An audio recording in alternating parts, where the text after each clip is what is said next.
Hare Krishna. The great war of Mahabharata from over 5,000 years ago has a major impact on the cultural history of India. And a lot of lessons have come out from the great war of Mahabharata and the different characters and the different personalities and their actions and their choices. Dhritarashtra was a blind king.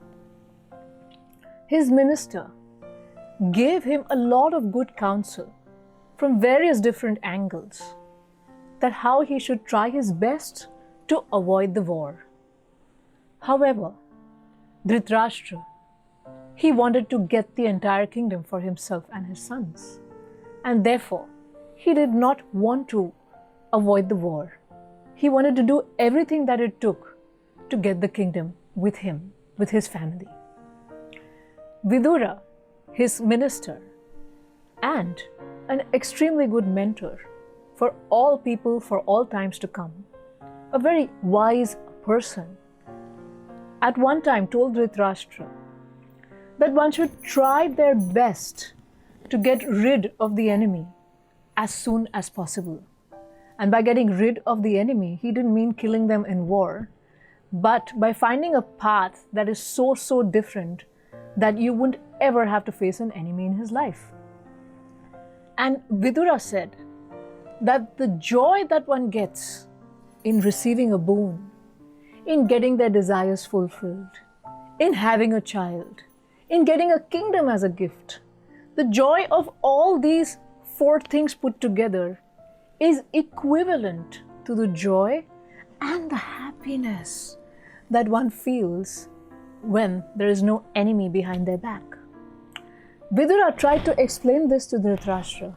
However, Dhritarashtra was too attached to the concept that he alone should be the ruler or his eldest son Duryodhana should be the ruler. It was his very strong desire. And because he was so attached to that desire, he could not pay heed to what Vidura had said to him. Many times, we also find ourselves attached to certain ideas.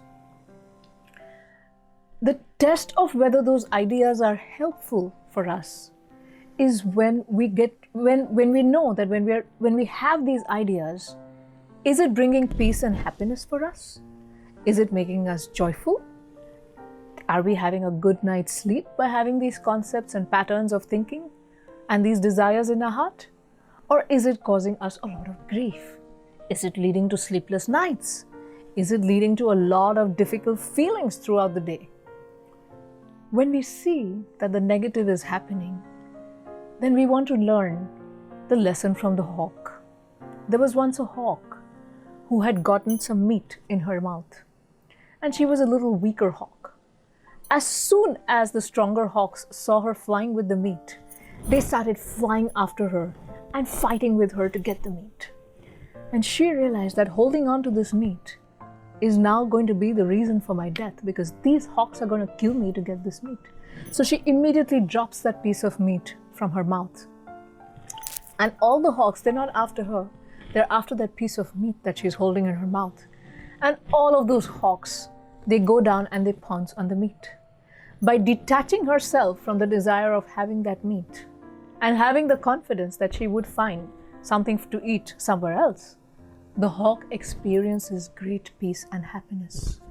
So we also want to get detached from all these different conceptions that we have in life, the expectations that we have in life, the expectations we have from ourselves, the expectations we have from others, the expectation that we have on how Krishna should treat us, or how God should treat us, or how life should treat us, and all the rewards that must come to us.